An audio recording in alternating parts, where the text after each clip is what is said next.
You didn't believe me when I reported the black helicopters, even when their spotlights bathed your own cars on the commute, hovering in the sun while the trees writhed.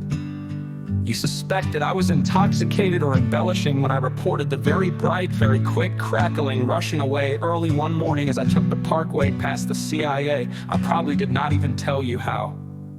Strange things levitate over the interstate between Shreveport and South Shrever, where the blazing skies have dazzled the eyes of many a Sunday driver.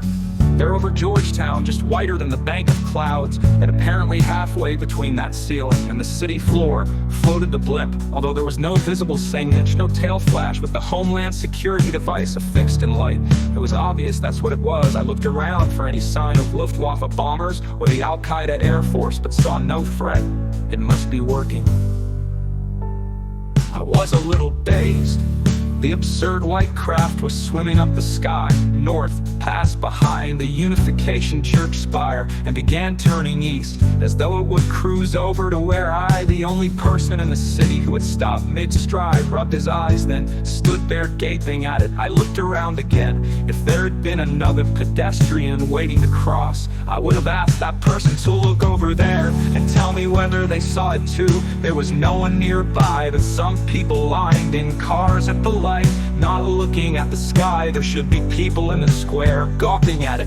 A father holding his daughter up on his shoulder, her face shining with wonder. A mother kneeling next to her pointing son, patiently explaining, lighter than aircraft. But the people in the square looked at the cars. Those in the bus stop looked at the ground. The scene from the successful Hollywood blockbuster moving picture spectacle Independence Day popped into my head. A TV news report: Los Angelinos are asked not to fire their guns at the alien craft squatting over the city. I thought, don't have to worry about that much here. I got my coffee, asking Clarence whether he'd seen the blimp and was treated to, shall we say, a more colorful report on his feelings about the current state of the world than I have ever before enjoyed. He said he read about it in the paper, and that the shrub had to do something to make it look like he was doing something, and that the bill repealing the handgun ban in the district had passed the House, but he was angry about misallocation of resources that would buy the city a ball team while children are killing each other on the street.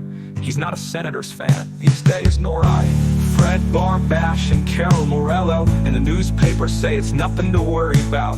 It's on our side, but I'm not sure who they are or whether I am on their side.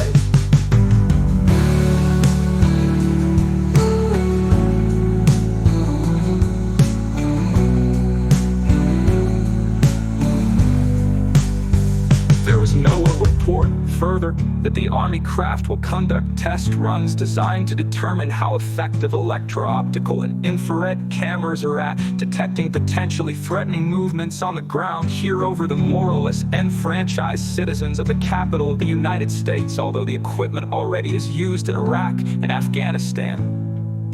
There must not be a sufficient presumption of privacy in those lands to allow an effective test of its capabilities there where we're involved in war, so it would stand to reason that they must test it here. I wondered what those potentially threatening movements were, then remembered how I had stopped suddenly, planted both feet, and stared at that thing while the hair on my body stood up. Luckily, I had left my rocket-propelled grenade launcher in the apartment, opting for the more versatile coffee mug. Well, they didn't hit me with the minimally lethal microwave pain device this time.